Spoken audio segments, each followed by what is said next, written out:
की गई और खुदा के महबूब पैगंबर की ऊँटनी जाकर के किसके पास बैठी?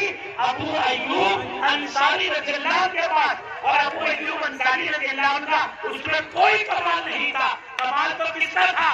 जो 400 साल पहले जिस बादशाह ने नबी की निस्बत का एहतराम किया था, उसके एहतराम की बरकत से अल्लाह ने उस बादशाह को, जो इस दुनिया में नहीं था, उसकी हड्डियां भी गल गई होंगी, लेकिन उसका मेहमान बनाया किसको?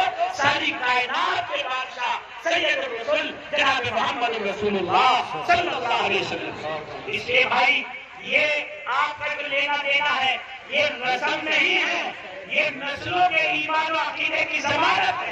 ये नस्लों को मुर्तद होने से हिफाजत का सामान है। ये नस्लों के ईमान और अकीदे की हिफाजत का सामान है। आज मैं खुदा की कसम इस मजमे को देखता हूँ, जब आप मुल्क के दिगर हिस्सों में जाते हैं ना, ये रौनक, ये बरकत, ये रोशनी खुदा की कसम इसी इलाके में नजर आती है। क्यों? इसलिए कि यहाँ उलमाए हक रहे हैं, यहाँ दायाने दीन रहे हैं। इसलिए भाई, बस मेरी तो एक ही दरखास्त है, मुल्क चारों तरफ से हमें खेलने की कोशिश कर रहा है। इस वक्त में हमें दो कुर्बानियां देनी है, एक अपने मजहब को बचाने के लिए, एक हमें अपने मुल्क को बचाने के लिए। मजहब को बचाने के लिए कुर्बानी है कि हम अपने मदारिस को जिंदा रखें, इन खादिमान दीन को जिंदा रखें, इनकी जरूरियात अपनी 10 जरूरतों में शामिल कर लें। हमारे रोजाना 1000 रुपए का खर्च है, 100 रुपए का मदरसे का मस्जिद का भी खर्च है, ये तय कर लेंगे ना इंशाल्लाह।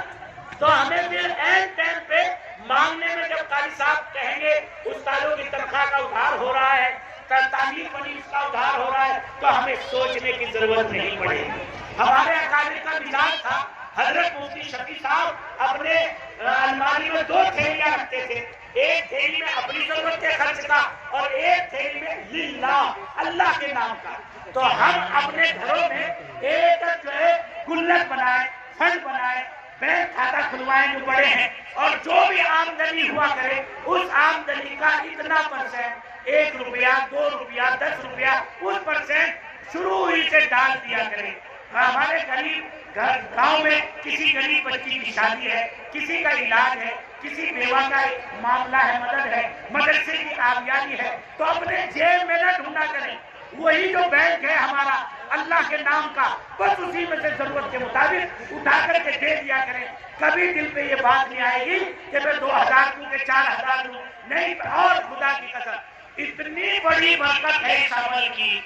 हमारे कुरैशी बिरादरान है वहां मुजफ्फरनगर में, तो एक फैक्ट्री चलती नहीं थी, उसमें किसी पीर का साया था, और जो भी जाता था जो है रोडपति हो जाता था बजाय करोड़पति बनने। तो वो मुझसे कहने लगे, हजरत कोई तावीज दे दो। मैंने कहा भाई तावीज वावीज तो मैं देता नहीं, मैं तो अल्लाह से मांगना सिखाता हूँ, मैं भी मांगूंगा तुम भी मांगो, और एक बात का वादा कर लो। तो उन्होंने कहा क्या? मैंने कहा तुम जो है मेरे साथ पार्टनरशिप कर लो मेरे वादे पर। गाजी कैसी पार्टनरशिप? मैंने कहा मेरे रब को अपने कारोबार का पार्टनर बना। किसका पार्टनर बना लो? अपने रब को अपने कारोबार में। वो कैसे जी? वो ऐसे, जो भी आपका गोश्त जिसके घर के मुल्कों में जाएगा उसका इतना परसेंट आप, वाकई उन बच्चों ने ऐसा अमल किया कि बाकायदा अलग ही से खाता खुलवा दिया, जो भी आमदनी उसकी होती थी उसी में डाल दे। फिर एक निकाह पढ़ाने गया सोलर बोर्ड में मुजफ्फरनगर, 21 बच्चियों का निकाह था, तो वो दोनों नौजवान मुझे वहां नजर आए। मैंने कहा भाई यहाँ क्या कर रहे हो?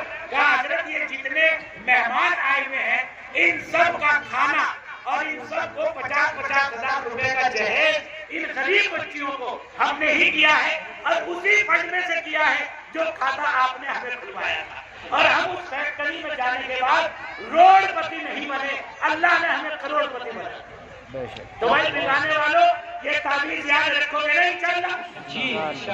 ये तावीज में देकर के जा रहा हूँ, और आज से इस तावीज पे अमल कर लेना।